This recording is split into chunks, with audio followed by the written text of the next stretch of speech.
Hey everyone, it's Eric Zorn. I am doing assignment 2 on module 2. And so the three main social media platforms or media platforms that I use for online news or forums would most likely be Facebook, Twitter, LinkedIn, Yahoo, and CNN, as well as other mobile applications like Snapchat and Instagram on my phone. Um, but so I'll walk you through with Facebook. I basically just read my news feed like you can see here. Um, just, basic either useless information or useful information that's posted by individuals such as other students or people I know, as well as other main accounts such as CNN, which is a major uh, news station that I follow. As you can see, they have their own page here with the blue check mark. And that means they're Facebook verified, as you can see right here.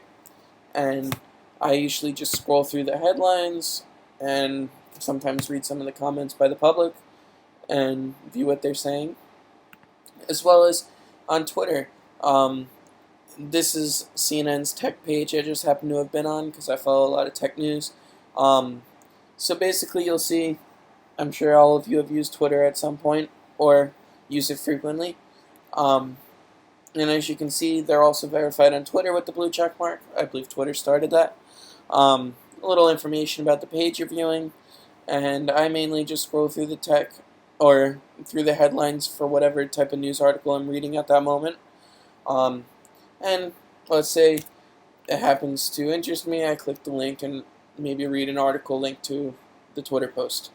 Um, and the last main social media platform I use on the internet happens to be LinkedIn.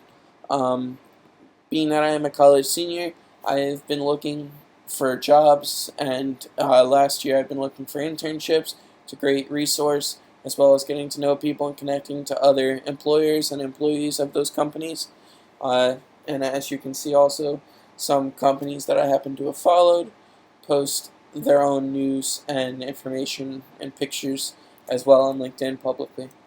Um, excuse me. On this website, Yahoo, I don't know why I use it frequently, but I happen to use it not really as a search engine, but as a article headliner.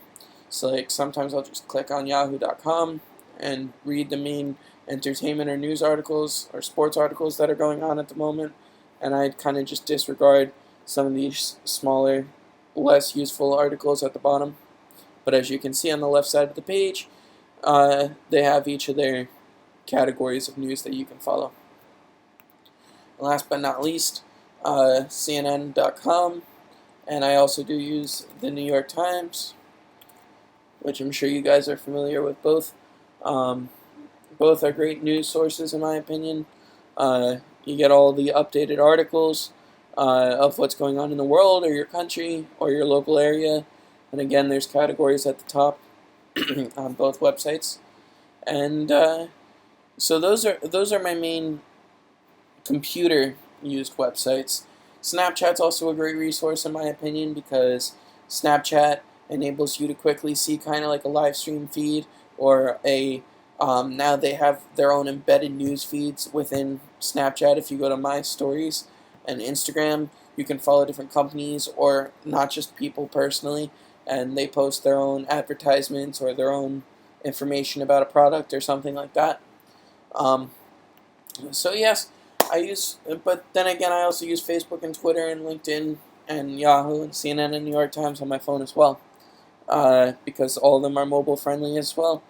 And in this current day and age, I feel that with the amount of news that is out there currently, I definitely do become overwhelmed, because it's physically impossible for the human brain to retain every single news article out there. Some are interesting to certain people, and the same article could be not interesting to someone else, but it's out there. I do find that there's a ton of useless information or less important information compared to maybe a major news story that could be spread. And the lesser important information is what is circulating around the internet at the current time. Um, and but it's definitely a time period right now where whether you want small information or large information, there's totally a ton of resources to get it over the internet via whatever website or app that you may use on your phone or computer. Um, so yeah, those are just a few of the sites and apps that I use currently. I know a bunch of other people use different social media or different websites to receive their news and comment, I guess, maybe what sources or how you use them to your benefit. Again, I'm Eric Zorn. Thank you very much.